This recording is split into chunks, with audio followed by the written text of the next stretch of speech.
성도 여러분들 지난 한 주일 동안 평안히 지내셨습니까?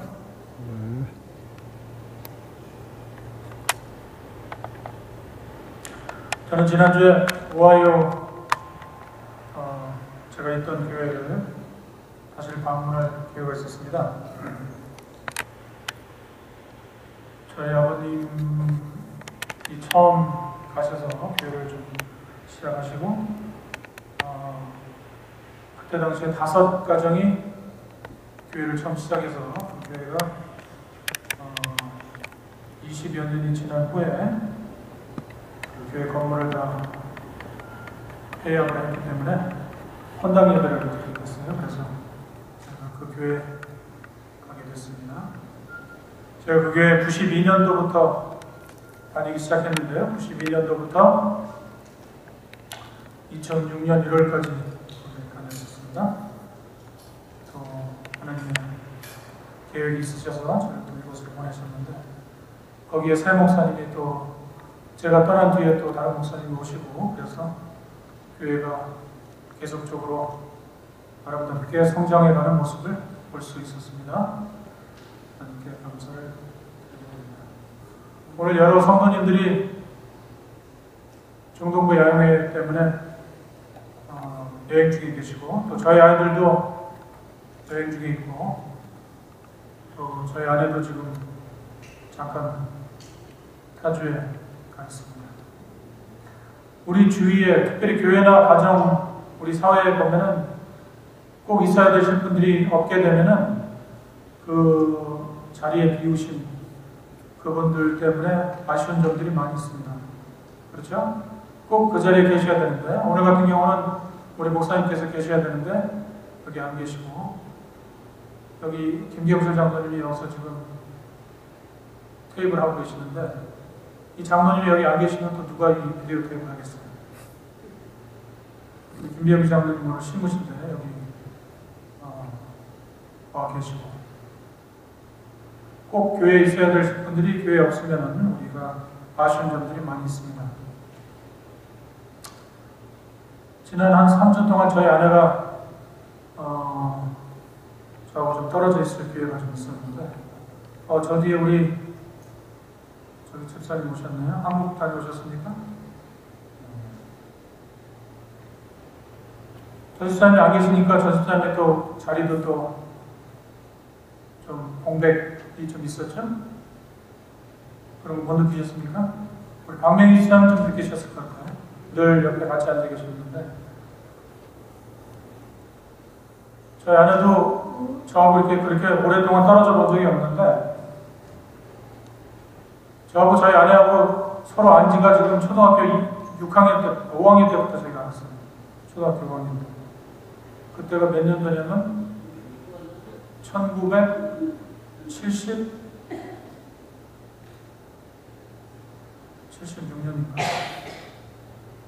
그 정도 됐을 거예요. 그래서 이제 제가 사실 저희 아내가 없기 때문에 제가 아내에 대해서 좀 흉을 본다든지 그렇게 해도 아무 부담이 없습니다. 그런데 우리 김경수 장로님이 저 비디오 테이블 하고 계셔서 그게 조금 마음에 걸리네요. 뭐 심하게 욕을 하거나 그러지는 않을 거니까 걱정하지 마십시오. 그리고 제가 이 원고는 저희 와이프한테 보여준 원고이기 때문에 보고 나서 저희 와이프가 특별히 문제 없었어요.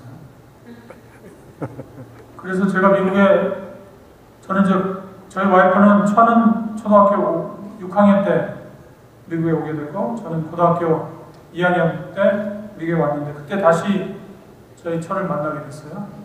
LA에서. 그러다가 대학교 3학년 때 이제 그러고 제가 달라스로 이사를 갔는데 저희 처가 또 그쪽으로 언니 집으로 이사를 와서 다시 만나게 됐어요. 그때 제가 아마 대학교 3학년 때인가 기억이 나는데 그래서 저희는 이거 하나님께서 맺어주신 이게 부부다 생각하고 두말할 것 없이 결혼을 했습니다. 지금 저희 아이들이 많이 자랐는데 얼마 전에 저희 아이들이 옛날 그 비디오를 이렇게 좀 볼 기회가 있었어요. 제가 1987년 11월 달에 약혼을 했어요. 1987년 11월 달에. 그래서 그 약혼 비디오가 있더라고요. 제가 약혼을 달라스에서 했는데 그때 참 혹시 전에 옛날 우리가 비디오나 이런 걸 보시면 참 어떠세요? 막 본인이 내가 뭐 잘생겼다 참 그때는 좋았었는데 그런 생각들 하세요? 저희 같은 경우는 참 어떻게 머리를 저렇게 하고 옷은 저렇게 입었을까 그런 생각들을 하게 되는데 그 비디오를 보면서 가장 인상 깊었던 게 그때 저희가 약혼식 할 때가 저희 언니 집에서 했는데 그때 여기 담임하신 이기성 목사님이 그때 당시에 이제 목사님이 아니고 장로님으로 계셨을 때예요. 그런데 이기성 장로님이 거기에서 약혼 축가를 하시더라고요. 제가 깜짝 놀랐어요. 아니 이제 이 목사님 왜 여기서 노래를 하시나 그랬는데 아니 그때 지금 이기성 목사님 노래하시는 거 여러분들 들어보셨습니까? 네? 네. 못 들어보셨죠? 아니 그때 독창을 하시더라고요. 거기서 제가 그래서 그 테이프를 지금 갖고 있습니다. 여러분들 혹시 원하시면 제가 보여드리겠습니다. 이기성 목사님이 그때도 호리호리 하셨지만은 그때 그 머리를 파마를 하신 것 같아요. 파마 머리에 호리호리한 여기 지금 애를 둘을 낳고 지금 살고 있는 우리 따님이 그때 뭐 밖에서 막 놀고 막 그러더라고요. 코올리대로 놀고 그랬는데 그 노래를 하시는데 목소리가 좋으세요. 근데 왜 목사님이 요새 노래를 안 하시는지 모르겠어요. 그때 그 반주도 없이 그냥 독창을 막 하셨는데 저희 아내가 없으니까 제일 아쉬운 게 뭐냐면 음식이에요. 오늘도 제 아내가 없으면 저는 그냥 밖에서 음식을 먹자 주의로 이렇게 나오는데 지난번에는 저희 아이들이 있고 저희 아내가 없어가지고 아이들이 음식을 한다고 했는데 도저히 먹을 수가 없어요. 그래가지고 한 이틀, 2, 3일 같이 먹다가 내가 전화하고 너네끼리 알아서 먹으라고 그러고 제가 밥 먹고 들어간 적이 몇 번 있었는데 이 음식, 저희 아내가 뭐 다른 거는 특별히 못하지만은 음식은 잘해요. 그래서 음식을 하는 걸 또 좋아하고 또 취미를 갖고 있는데 그래서 제가 저희 딸들에게도 제 딸만 넷이잖아요. 그래서 저희 딸들에게 제가 가끔 딸만 넷이라 그러면 어떤 분들은 깜짝 놀라시는 분들이 있고 어떤 분들은 한숨을 푹 쉬는 분들도 있고 그런데 제가 저희 아내가 음식을 잘해야 된다는 걸 왜 자꾸 얘기를 하냐면 저희 딸들에게도 음식을 잘해야 된다는 것을 제가 좀 가르쳐요. 왜냐면 제 개인적인 생각으로는 그 아이들이 나중에 결혼을 해서 음식을 잘하면은 남편한테 소박을 받을 이유가 거의 없을 것 같아요. 왜냐면 음식을 아내가 잘하는데 어떻게 아내에게 푸대접할 수 있겠어요? 여러분들 어디에 가가지고 제일 놀러 갔을 때 제일 우리가 그리워하는 게 뭐예요? 음식. 만약에 자기 전용 요리사를 데리고 온다면 얼마나 좋겠어요. 그래서 저희 아이들에게 그걸 늘 강조합니다. 너네들 부엌이 어지러도 좋으니까 음식하는 것을 많이 배워가지고 나중에 음식을 잘해서 결혼하고 나서 절대로 소박받지 말라고 그렇게 제가 농담적으로 얘기를 하는데 다행히 저희 아들도 요리를 되게 좋아해요. 그래갖고 저희 아내가 없을 때 요리를 했는데 아직은 그 작품이 완성이 안 돼서 그런지 맛이 없더라고요. 맛이 없는 것까지 괜찮은데 부엌을 너무 어지러가지고 너무 난장판이에요. 그래서 제가 가끔 이 아내가 이제 기계 만지는 거나 그런 거를 할 때 저보다 좀 못하는 것에 대해서 좀 이렇게 질책을 하고 그러는 경우가 있는데 사실 곰곰이 따져보면은 저희 아내가 저보다 잘하는 게 훨씬 더 많아요. 그런 걸 생각하면서 내가 아내한테 이렇게 얘기하면 안 되겠구나 하는 것들이 참 많은 것 같아요. 그래서 저희 아이들이 지난번에 아내가 없을 때 같은 재료로 음식을 하는데도 도저히 맛이 안 나는 거예요. 그래가지고 참 아이들에게도 미안하지만 제가 음식을 나누질 못했는데 여러분들이 같은 음식이나 이런 거를 가지고 요리를 해도 요리하는 사람에 대해서 다르듯이 우리가 교회를 다니면서도 같은 사람들이 앉아있고 얘기를 하지만은 우리가 어떠한 신앙이나 자세로 신앙을 하느냐가 상당히 중요하다고 생각을 합니다. 제가 오늘 여기 오면서 어떤 분에게 내가 설교를 하니까 오늘 보나마나 중동부 여행에도 있고 하기 때문에 사람들이 많이 안 올 테니까 같이 좀 와서 얘기를 들어야 되겠다. 그랬더니 한 분은 그래도 안 왔고 또 한 분은 그래도 같이 왔어요. 왜냐면 제가 저녁을 사줬기 때문에 같이 왔는데 그분이 저한테 물어보더라고요. 오늘 저녁 설교 제목이 뭐예요? 그래서 내가 참 신앙인의 자세라고 했더니 그분이 저한테 그러더라고요. 그 얘기를 하면 찔릴 사람이 많겠네요. 그러더라고요. 그래서 내가 속으로 이 설교는 여기 앉아있는 성도님들이나 뭐 혹시 이 비디오를 볼지도 모르는 그런 분들에게 하는 게 아니고 내 자신을 위해서 하는 거라고 내가 속으로 얘기를 했는데 제가 여러분들에게 오늘 드리고자 하는 이 말씀은 여기 앉아 계신 여러분들에게 드리는 것보다는 제 자신이 느끼고 또 내가 앞으로 신앙인으로서의 어떻게 자세를 해야 될 것인가 하는 그러한 것들로 그러한 생각으로 제가 준비한 것입니다. 그래서 여러분들이 혹시 여러분들 가끔 그런 경우가 있죠? 어떤 분이 교회를 잘 나오다 교회를 안 나와가지고 방문을 해봤더니 어때요? 목사님이 지난주 설교할 때 자기에 대해서 설교를 많이 해가지고 자기가 기분 나빠서 교회 못 나간다고 그런 얘기 들어보셨어요? 절대로 오늘 제가 드리는 설교에 오해가 없기 바랍니다. 제가 여러분께 드리는 설교는 여러분들에게 말씀드리는 게 아니라 제 자신에게 하는 말씀이라고 생각하시면 좋겠습니다. 제가 지난주에 금요일 오후에 차를 타고 5일 갔기 때문에 금요일 오전만 잠깐 일하고 갔는데 오늘 사실 설교를 준비하기 위해서 제가 목소리를 좀 아껴야 되는데 오늘따라 지난주에 금요일 저녁에 금요일 오후에 진료를 안 해서 그런지 환자들이 너무 많아가지고 목이 쉬어버렸어요. 그런데 딱 오니까 우리 김병희 장로님이 저한테 마이크가 안 된다는 거예요. 그래서 오늘 죽었구나 그랬더니 또 하나님께서 기도에 응답을 하셔서 마이크가 다시 됩니다.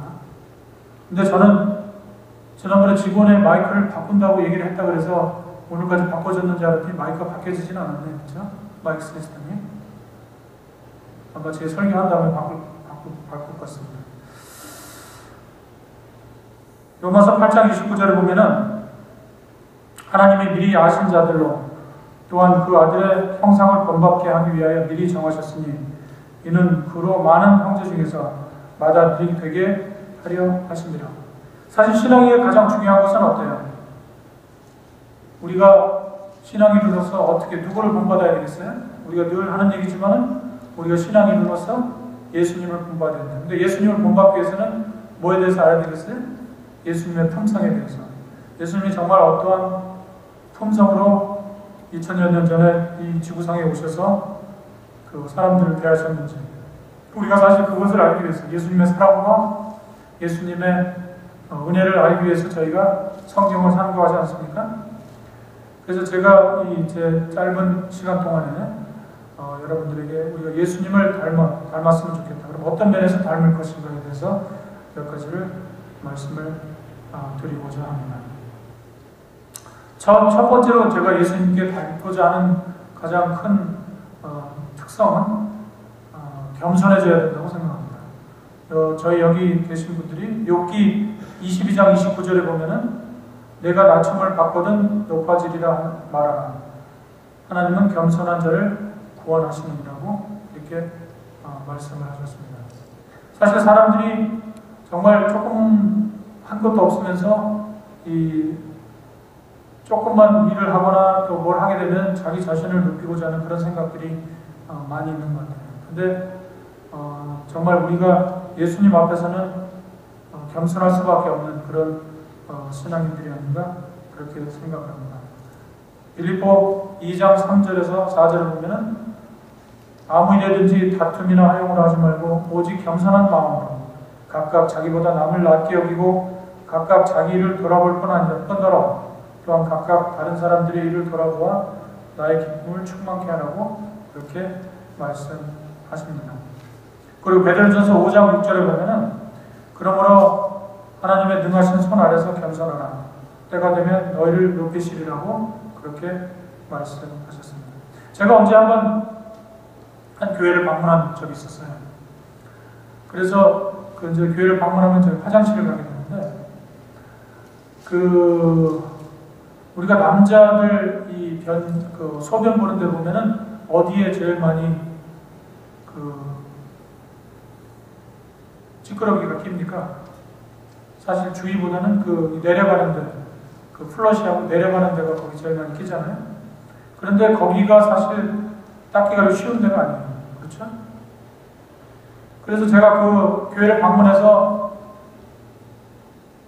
화장실에 들어갔다가 그 소변을 보려 할 때 어떤 분이 들어오시더니 그렇게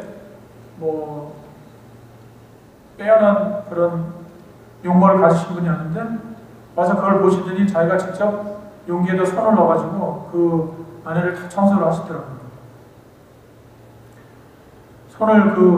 사실 거기다 이렇게 손을 넣어서 청소하는 게 쉽지 않죠? 여기 혹시 청소를 해보시거나 또 지금 하시는 분들은 아시겠지만은, 근데 나중에 알고 봤더니 그분이 그 교회 수석장로님이라고 그러시는 거예요. 그래서 제가 참 그걸 보고 많이 감명을 받았습니다. 우리가 한마디 말보다는 정말 겸손한 자세와 겸손한 모습으로 다른 사람에게 모범을 보일 때 사실 예수님이 그런 겸손을 보이시지 않았나 그런 생각을 해보게 됩니다. 그래서 사실 겸손은 그냥 우리가 교회에서 겸손해야지 그렇게 말하는 거가 아니라 우리 삶 자체가 예수님의 삶을 닮아가면서 겸손을 우리가 실제로 옮기는 그런 사람들이 되어야 될 것 같습니다. 두 번째로 우리가 참 신앙인의 자세는 남을 배려해 줄 줄 아는 사람이라고 생각을 합니다. 여러분들이 아시는 대로 우리가 신약의 헌금률을 보면은 마태복음 7장 12절에 그러므로 무엇이든지 남에게 대접을 받고자 하는 대로 너희도 남을 대접하라. 이것이 율법이요 선지자다. 우리가 사실 이 말씀만 기억하면은 교회에서 무슨 분쟁이나 문제가 있을 것 같지 않은 그런 생각이 듭니다. 여러분들이 그냥 대접받고 싶은 대로 남에게 대접하면은 그게 무슨 문제가 있겠어요. 그리고 디모데전서 5장 10절에 보면은 선한 행실의 증거가 있어 혹은 자녀를 양육하며 혹은 나그네를 대접하며 혹은 성도들의 발을 씻기며 혹은 환난 당한 자들을 구제하며 혹은 모든 선한 일을 좇는 자라야 할 것이다.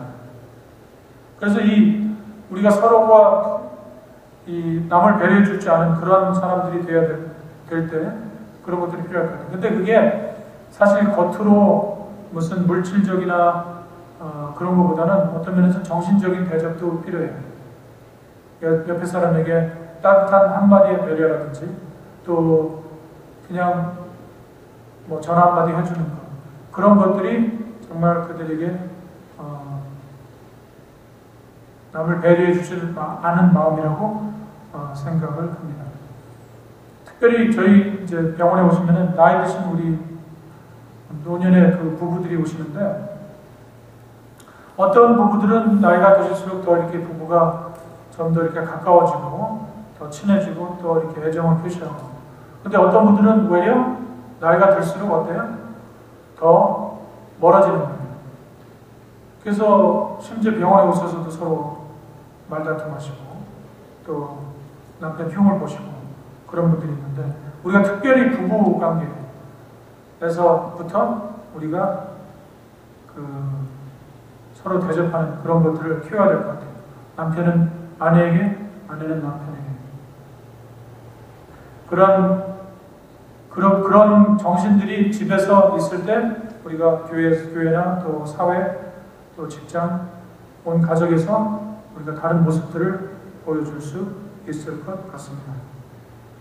세 번째로 우리가 신앙인으로서 우리가 자세를 생각한다면 우리가 성실해야 되겠다 그런 생각을 합니다.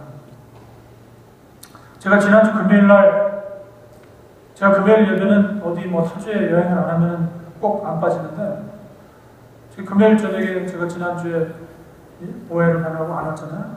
근데 오늘 어떤 저희 교회 분은 아닌데 어떤 분이 교회 병원에 오셨는데 저한테 그러시더라고요. 금요일 저녁에 예배 안 오셨더라고요. 그렇게 얘기하시더라고요. 그래서 깜짝 놀랐어요. 제가 오해 받으라고 그랬다.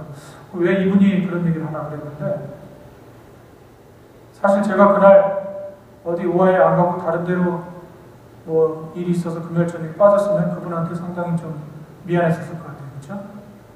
그분이 야 어떻게 내가 아는 거를 알으셨을까? 저희 교회님도 아닌데 그냥 방문 오셨던 것 같은데 저한테 그렇게 말씀을 하시더라고요. 지난 6월 교회 지나고 보면은 전에 여기 세번역교회에서 담임하셨던 오 목사님이 신앙에 우리가 어떻게 신앙을 해야 되느냐 생각하면서 신앙인의 성공한 사람들이 얘기를 하면서 신앙은 무엇이라고 얘기하시면 반복적인 생활 행동으로 습관화된다고 그렇게 얘기하셨어요. 그러니까 우리가 금요일 저녁 예배에 참석하는 것, 또 안식일 예배에 참석하는 것, 또 안식일 오후 활동에 참석하는 것, 그런 모든 것들이 물론 신앙을 그냥 습관적으로 하면 안 되겠지만은 이 신앙이 생활화되는 게 중요할 것 같아요. 그래서 어떤 분들은 제가 전에 교회에 다니던 그때 어떤 장로님은 저한테 그러더라고요. 자기는 이상하게 안식일에 와서 파트락 시간에 밥만 먹으면 꼭 속이 얹힌대요. 그게 신앙의 자세가 글쎄 그게 조금 문제가 있나 그런 생각을 좀 해보게 되는데 왜 교회에서 와서 밥을 먹으면 밥이 얹힐까 그런 생각. 여러분도 교회에서 파트락 하고 나면 소화가 잘 되십니까? 네. 어떤 분들은 너무 잘 돼서 탈이죠. 근데 그 교회에 와서 그러면 신앙생활 자체가 우리 예배드리고 그러는 게 혹시 부담이 돼서 그런가 그런 생각을 좀 해보게 되는데 여기 나와서 우리 금요일 저녁에 우리 참석하시는 그런 우리 성도님들은 그런 분들은 없으시라고 생각합니다. 그래서 여기 오 목사님이 이렇게 말씀하셨어요. 오상준 목사님이 신앙은 반복된 행동으로 습관화되는데 어떤 사람들은 신앙이 습관과 무관하다고 생각한다고 그렇게 얘기를 했는데 우리가 습관이라는 건 어떻게 생긴다 그래요? 우리가 모든 것을 자꾸 반복할 때 습관이 되고 습관이 반복되면 어떻게 돼요? 그 자체가 생활화가 되고 그게 뭐로 연결이 된다고요? 우리의 품성과 연결이 된다고요. 그래서 어떤 분들이 교회에 와서 나는 교회 생활이 정말 지겹고 기쁘지가 않고 사람들 보기도 싫고 그렇다면 어떻게 될까요? 그럼 결국 그게 본인의 습관이 되고 그게 행동으로 나타나게 되고 그게 결국은 본인의 품성을 꼴지어주는 것이라고 생각합니다. 제가 가끔 제 자신에게 하는 말 중에 하나가 여러분들이 하늘나라에 우리가 가져갈 것은 뭐라고요? 우리의 아름다운 모습이나 우리의 건강이나 우리의 재산이 아니고 뭐라고요? 우리가 가지고 있는 품성이에요. 그러니까 여러분들이 이 지구에 살면서 우리 자신의 품성을 개발하지 않으면 결국은 하나님께서 우리와 가까이 하지 않으신다. 그러니까 여러분들의 품성 개발은 지금 여러분들이 앉아있는 이 시간부터 시작되는 것이라고 생각을 합니다. 그래서 우리가 경건에 이르기 위해서 연습을 하라고 그렇게 얘기를 합니다.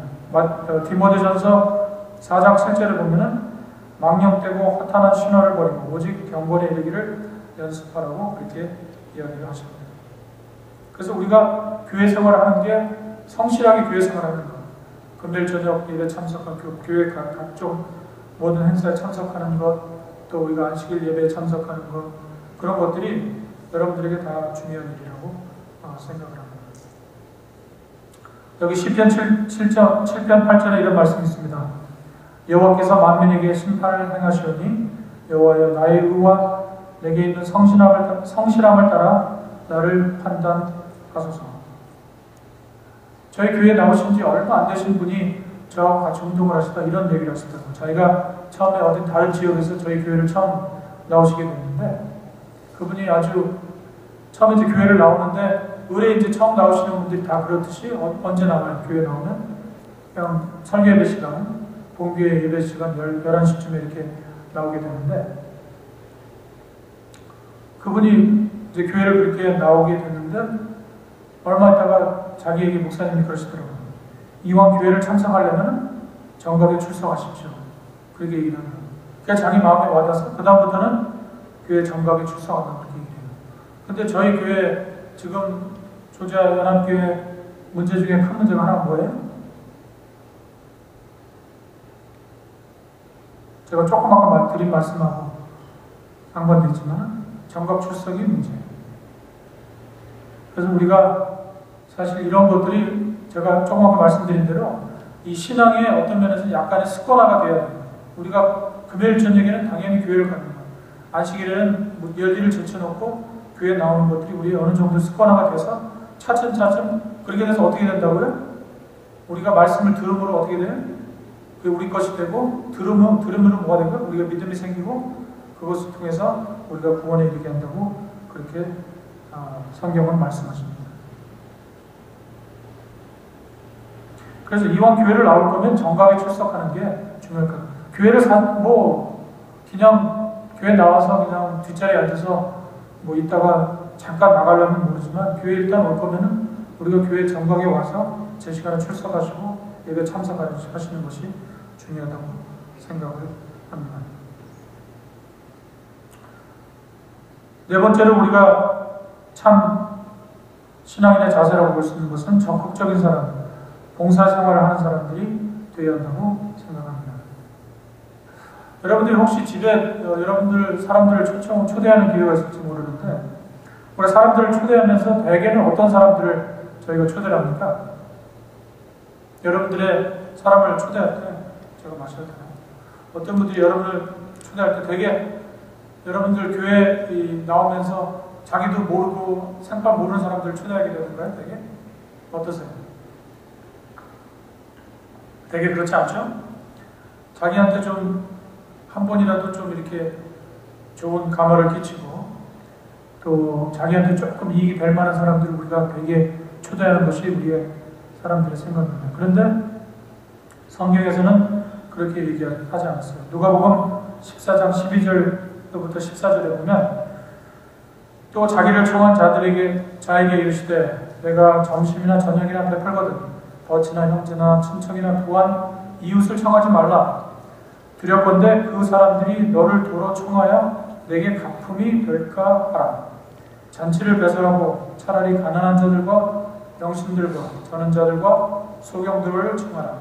그리하면 저희가 갚을 것이 없는 고로 내게 복이 되리니 이는 의인들의 보화시에 내가 갚음을 받겠습니다 하시다. 여러분들이 혹시 집에 사람을 초대할 기회가 있으면 어떻게 하라고요? 가난한 자들, 병든 자들, 저는 자들, 소경들 정말 자기에게 다시 베풀 수 없는 그런 사람들을 초대하라고 여기 누가복음에 예수님께서 말씀하셨습니다. 사실 그렇게 해야 될 것 같아요. 제가 전에 오하에서 사람들을 많이 초대할 경험들이 있는데 가끔 저희가 이기적으로 생각할 때 이 사람을 내가 한번 초대하면 이 사람 분명히 나를 또 초대해 줄 거야. 그런 생각을 하는 경우가 많이 있어요. 특별히 아이들이 어렸을 때는 어떤 문제에 봉착하게 되냐면은 잘 초대를 받지 못하는 그런 문제에 봉착하게 돼요. 왜 그러냐면은 여러분들이 아시는 대로 아이들이 어리면 어때요? 그 집에 놀러 가면은 물건을 하나라도 더 건드릴 거 아니에요. 한 번은 저희 교회에 나온 어떤 분이 초대를 했는데 이분이 초대를 하면서 아이들을 데려오지 마세요 그러더라고요. 그냥 깜짝 놀랐어요. 그럼 애들은 어떻게 그럴 텐데. 근데 사실은 사람들을 초대하면서 우리가 어떻게 해요? 자기의 이익을 생각하면서 초대하는 경우가 많이 있죠. 그런데 여기 보면은 갚을 것이 없는 사람들을 초대해서 그렇게 할 때 부활시에 너희가 갚음이 있겠다고 그렇게 말씀하고 계십니다. 다섯 번째로 제가 생각하는 것은 참된 신앙인의 자세라고 생각하면 헌신하는 사람들이라고 생각을 합니다. 로마서 12장 1절로 2절에 보면은 그러므로 형제들아 내가 하나님의 모든 자비하심으로 너희를 권하노니 너희 몸을 하나님이 기뻐하시는 거룩한 산 제사로 드리라. 이는 너희의 드릴 영적 예배이라. 너희는 이 세대를 공부하지 말고 오직 마음을 새롭게 함으로 변화를 받아 하나님의 선하시고 기뻐하시고 온전하신 뜻이 무엇인지 분별하도록 하라. 이렇게 말씀하셨습니다. 사실 우리가 정말 신앙을 할 거면은 진짜 올인하는 게 좋을 것 같아요. 그냥 halfway 이것도 아니고 저것도 아니고 한편으로는 신앙을 하는 것 같은데 다른 편으로는 신앙하는 사람이 아닌 것 같기도 하고 특별히 제가 이 말씀드린 게 저한테 좀 포함이 되기 때문에 말씀드리는데 우리가 교회에 나오면 진짜 신앙인처럼 행동하고 생활하고 그렇게 해야지 직장에서 볼 때는 신앙인 것 같기도 한데 아닌 것 같기도 하고 아닌 것 같는 게 더 많고 교회 나와보면 또 신앙을 좀 하는 것 같기도 하고 우리가 그렇게 되면 안 되겠어요. 그렇죠? 우리 자신들이 정말 직장을 다닐 때나 집에 있을 때나 교회에 올 때나 참된 그 헌신하는 신앙의 자세가 되어야 될 것이라고 생각을 합니다. 그 오상준 목사님이 그 6월 교회 진학을 쓰시면서 이런 말씀하셨어요. 성공적인 사람들의 9가지 습관과 실패를 일으키는 나쁜 습관들의 9가지 습관에 대해서 얘기를 했는데 성공적인 사람들의 9가지 습관 그러니까 성공하는 사람들이 어떤 습관을 가지고 생활을 하느냐 이렇게 얘기했는데 첫째는 긍정적인 사고방식. 여러분들 혹시 주위에서 부정적인 사고방식 갖는 사람들이 있습니까? 제가 직장에 일하면서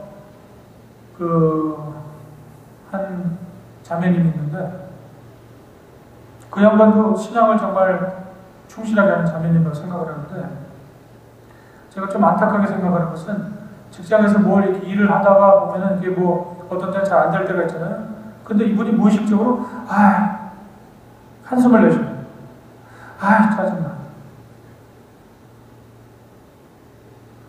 그러니까 이분이 신앙인으로서 참 잘하는 것 같은데 왜 그렇게 얘기를 할까? 사실 그렇게 짜증날 일도 아닌데 내가 보면 한숨을 쉬고 짜증을 내요. 그래서 긍정적인 사고방식이 얼마나 중요한가를 생각하게 됩니다. 그리고 두 번째는 겸손한 자세, 제가 아까 말씀드렸죠. 세 번째, 절제와 자제의 습관. 절제하고 자제하고 참 이런 것들이 어떤 점에서 필요합니다. 지난 한 3년 전에 중동부 여행에서 권호영 목사, 전에 마리아트에 있던 권호영 목사님이 거기 저녁 주강사로 설교를 하신 적이 있어요. 그래가지고 저는 또 친구가 주강사니까 그래도 가봐야 되겠다고 수요일부터 참석을 하기 시작했는데 일주일 내내 참석했던 제 친구가 이제 그 전에 했던 얘기를 하면서 어제 설교를 하는데 네 얘기를 한 것 같기도 하고 안 하는 것 그러더라고요. 그래서 무슨 얘기를 했냐고 물었더니 그걸 뭐 좋은 얘기했어 나쁜 얘기했어 그랬더니 글쎄 좋은 얘기였던 것 같기도 하고 나쁜 얘기였던 것 같기도 하고 잘 모르겠다 그러더라고요. 그래서 그러면 내가 또 사실을 확인을 해봐야 될 거 아니에요. 그래서 그 녹음이 된 거를 집에서 좀 들어봤어요. 그랬더니 내용이 즉슨 저를 두고 하는 얘기 같아요. 근데 내용이 즉슨 이런 내용이 있어요. 우리 교회에 어떤 장로가 한 분 있는데 이 양반은 뭐 교회도 열심히 참석하고 또 신일금도 열심히 내고 그런데 또 보면은 뭐 스포츠 같은 것도 아주 열심히 보고 뭐 무슨 스포팅 이벤트가 있다 그러면 그걸 다 녹화를 해서 그걸 뭐 밤늦게까지 본다 그래요. 보고 그걸 녹화를 하고 뭐 선전도 다 이렇게 스킵하고 녹화를 해서 보고 또 그렇다고 뭐 교회 생활을 안 하는 것도 아닌데 그래서 이 얘기를 들어보니까 이제 그 얘기인 즉슨 우리가 너무 바쁘게 산다는 것에 대해서 얘기를 하면서 제 얘기를 좀 든 것 같아요. 그 속으로 이게 도대체 칭찬인지 저도 잘 감이 안 오더라고요. 칭찬을 한 건지 아니면은 근데 제가 이 말씀을 드린 게 저도 어떤 때는 이게 좀 절제와 자제가 좀 안 되는 그런 상황이에요. 그래서 뭐 진짜 좋은 운동 경기나 뭐 그런 게 있다고 막 끝까지 막 보고 요새는 다행스럽게 그 녹화를 다 해놓기 때문에 미리 스코어를 안 보고 그냥 녹화를 해서 보니까 너무 좋더라고요. 근데 그래도 그냥 그게 어떤 때는 뭐 밤늦게까지 보게 되고 어제도 무슨 올림픽 한다고 설교도 준비를 해야 되는데 올림픽도 좀 봐야 되겠고 녹화를 해놓고 올림픽도 좀 보다가 설교도 하다 그러니까 설교가 준비가 이렇게 제대로 안 된 것 같은데 여기 보면 이게 절제와 자제의 습관 이 절제와 자제가 조금 여러분들에게 중요할 것 같아요. 우리가 사실 어떤 면에서 절제와 자제가 안 되기 때문에 곤란을 당하는 경우가 많이 있어요. 병원에 이렇게 오셔서 이렇게 병이 나고 그런 분들 보니까 일을 너무 힘들게 하시고 또 일에 대한 스트레스 때문에 병 나신 분들이 대부분이더라고요. 어떤 때는 우리가 이런 것들이 필요할 것 같아요. 절제와 자제의 습관을 제가 말씀드린 것은 이 성공한 사람들의 9가지 습관에 대해서 말씀을 드린 거예요. 그 다음에 네 번째로 부단히 학습하고, 다섯 번째 미소 짓는 습관. 사실 미소 짓는 습관은 제가 못하기 때문에 이것은 여러분들에게 뭐 더 이상 말씀드릴 게 없는데, 다행스러운 것은 저희 와이프가 늘 웃는 얼굴이기 때문에 제가 옆에 앉아 있으면은 제 얼굴 보다가 조금 이렇게 마음이 우울해져도 제 와이프 얼굴 보면 저희 와이프가 미소를 지니까 다행인 것 같아요. 그러니까 제가 혼자 다니면 우울한데 와이프랑 다니면 그래도 좀 커버가 되는 것 같아요. 그 다음에 여섯 번째는 업무의 효율을 높이고 신체를 관리하고, 우리 건강을 우리가 지켜야 될 필요가 있을 것 같아요. 그 다음에 여덟 번째는 유머 감각이 있어야 되고, 그 다음에 아홉 번째는 업무를 존중하고 즐기는 습관. 우리가 사실 여러분들이 하시는 일이 힘들고 어렵고 고달프지만 그것을 이렇게 존중하고 즐기는 습관을 우리가 길러야 될 것 같아요. 그렇지 않으면은, 아니 이거를 뭐 하루 이틀 할 것도 아니고 평생 할 건데 이게 진짜 힘들고 어렵고 그렇다고 해서 그것을 그냥 업신여기고 그러면 어떡하겠어요. 근데 반대로 실패를 일으키는 나쁜 습관이 9가지가 있어요. 첫째는 습관적인 지각. 저희 일하는 인플루언들이 제가 조금만 얘기를 하면 습관적으로 지각을 해요. 참 그게 나 도대체 이해가 안 가는데 왜 이렇게 지각들을 하는지 모르겠어요. 근데 뭐 지각을 하면 꼭 이유가 있어요. 한 뭐 5분, 10분 늦으면. 어떤 때는 저희 어떤 간호사는 한 10분이 넘었는데 알아서 전화해보더니 지금 몇 시에 그러거든요. 전화하니까. 이게 깜빡 졸은 거예요. 이런 습관적인 지각들 하는 사람들 우리가. 근데 교회도 마찬가지예요. 우리가 직장에서는 그렇게 정가에 가면서 왜 교회에서는 꼭 그렇게 늦게들 교회 오는지 참 저는 이해가 안 갑니다. 그 다음에 두 번째 시간을 끌고, 세 번째 다른 사람을 원망하고, 남의 말하기 좋아하고, 다른 사람의 완전 무게를 강조하고. 우리 특별히 교회 오래 다니신 분들은 어때요? 그런 게 있죠? 자기는 그렇게 잘 못하면서도 남이 진짜 뭐 조금 잘못하면은, 제가 조금만 그런 얘기 했네요. 지각하는 것에 대해서. 조금 남이 지각하면 그거 가지고 이렇게 막 비방하고 말이에요. 일곱 번째는 변덕을 부리고 잘난 척하고 유행만 따르는 이런 사람들. 이런 나쁜 습관을 일으키는 사람들이 되면 안 되겠죠? 결론적으로 여러분들에게 참 신앙인의 자세를 말씀드리면서, 이게 뭐 여러분들에게 제가 말씀드리는 게 아니고 제 자신에 대한 설교라고 말씀을 드리는데, 처음에 겸손한 그런 신앙인이 되어야 되겠고, 그다음에 남을 배려해 줄 줄 아는 사람들, 또 성실하고, 네 번째로 적극적인 사람, 봉사활동을 하는 사람, 다섯 번째로 우리가 헌신하는 그런 신앙인들이 되었으면 좋겠습니다. 여기 아무쪼록 사실 금요일 저녁에 참석하시는 사람들은 이런 얘기를 들으실 필요가 없어요. 그래서 혹시 비디오를 통해서 이 말씀을 듣고 계시는 분들이 있으면 될 수 있으면 각성하시고 다음부터는 금요일 저녁에 꼭 참석하셨으면 좋겠어요. 근데 이게 어디로 나옵니까? 이게 뭐 카스타까지 올리고 그러지는 않을 것 같아요. 어디로 나가는지는 모르겠지만 어쨌든 우리가 이 정말 참 신앙인의 자세를 가지고 우리가 매일매일 생활할 때 우리 교회가 달라지고 또 우리 가정이 달라지고 우리 지역사회가 달라지고, 우리가 지난번에 아름답게 마치었던 우리 전도회를 결심해서, 사실 그 전도회 통해서 우리가 두 부부가 침례를 받았는데 그분들은 참 값진, 물론 정신적으로도 값지지만 물질적으로 값진 분이겠죠. 우리 전도회하려고 얼마 정도, 한 10,000불 들었나요? 10,000불짜리 두 분을 얻었어요. 어쨌든 우리 뒤에 계신 이영 선생님 사모님은 뭐 그렇게 돈 많이 안 들이고도 오셨네요. 참 침례 받으시고 좋았습니다. 앞으로 이영 선생님도 침례 받으셔야 되고, 어쨌거나 신앙은 저희가 볼 때는 하루아침에 이게 신앙이 생기는 건 아니죠. 우리가 계속 교회 다니면서 우리가 그 신앙이 생활화될 때 우리 자신들이 신앙화된다고 생각합니다. 제가 마지막 이 말씀을, 처음에 우리 김병희 장로님을 제가 그 골프장에서 만나는 기회가 있었어요. 그때는 제가 볼 때는 김병희 장로님 그렇게 교회를 열심히 안 나오신 것 같은 기억이 나는데, 제가 여기 온 지 6년 만이 됐거든요. 그때 처음 만날 때는 저기였군요. 장례식에서 제가 한번 만나봤는데, 장로님 먼저 저한테 와서 인사를 하시더라고요. 제가 이제 그때는 마리아타를 다녔으니까 그때 장로님이 여기서 교회를 열심히 다니셨을 때입니까? 잘 안 다니셨을 때죠. 그래가지고 저한테 먼저 와서 인사를 하셨어요. 김기혁 장로님이. 그래서 이분이 뭐 내가 뭐 그렇게 유명 인사도 아닌데 어떻게 뭐 와서 인사를 하시나. 근데 먼저 인사하고 답답한 얘기 많이 들었다고 얘기하시면서 앞으로 좀 친하게 좀 같이 운동을 좀 하고 그러자고 그렇게 말씀하시더라고요.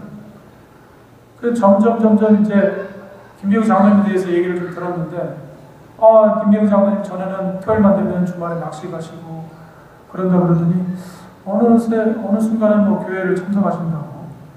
근데 언제 한번 만나니까 그때 저한테 연합교회를 나오라는 거예요. 그래서 아니 나는 아직 지금 마리아 대표를 다니는데 연합교회 나와서 자기랑 그랬더니 우리 김기혁 장로님이 결국 여기 앉아서 지금 신부장로님까지 하고 계시더라고요. 여러분 사람 일을 몰라요. 그렇죠? 우스갯소리 하는 얘기고 우리 어쨌든 이 신앙이 우리가 김기혁 장로님 하루아침에 이렇게 신앙이 받아서 변화하신 건 아니라고 생각합니다. 그렇죠? 시간이 점점 지나면서 우리가 신앙이 생활화되고 그러다 보니까 하나님께서 마음에 역사하셔서 또 공부하시고 그래서 결국 신앙이나 자세로 계속 우리가 그렇다고 뭐 지금 여기 서 있는 사람뿐만 아니라 여기 앉아 계신 여러분들도 다 부족한 사람들 아닙니까? 아직은 해야 할 일이 많고 우리가 계속 해나가는 게 우리의 그 신앙이나 자세라고 생각해요. 다양스럽게 우리가 안식일학교를 참석하면은 안식일학교에 와서 졸업하는 게 없어요. 그렇죠? 우리 계속 우리가 자라나야 된다고 생각을 합니다. 저희 아버님이 가끔 설교하시면서 이런 말씀하세요. 우리가 신앙을 한다는 것은 집에서 콩나물을 키우는 것 같다고 그렇게 말씀하시는데 우리가 콩나물을 시루에 콩을 넣어가지고 물을 뿌리면 물이 어떻게 돼요? 물이 보이지 않고 물이 그냥 다 새나가죠. 물이 또 새나가고 또 그 다음날 물을 주면 또 물이 새나가고 이 시루에서 계속 물이 나가는데도 시간이 지나면 어떻게 돼요? 콩나물은 조금씩 자라가지고 커지고 있잖아요. 마찬가지로 우리가 여기 앉아 계신 우리 저희 매형의 조카 되는 분은 저희 교회 나오신 지 얼마 안 됐어요. 저희 지금 세번역에 나오고 계시는데 이분도 지금 교회 처음 나온 지 지금 몇 개월 되셨어요? 2월 달부터 교회를 나오셨는데 아직 침대 안 받았잖아요. 집안은 저희 다른 교회 분들인데 어쨌거나 이런 분들이 이제 교회 와서 천천히 다니면서 이 신앙이 좀 달라지는 것을 느끼고 그런데도 그러면서 우리가 자꾸 그리스도 안에서 변할 수 있는 것처럼 우리 자신들도 정말 어떤 참된 신앙이나 자세를 생각하면서 우리가 매일매일 변화된 생활을 할 때 우리 자신이 축복되고 또 지역사회가 또 축복되고 나아가서 하나님께서 영광을 받으시라고 생각합니다. 이상으로 제 말씀을 마치겠습니다. 아멘.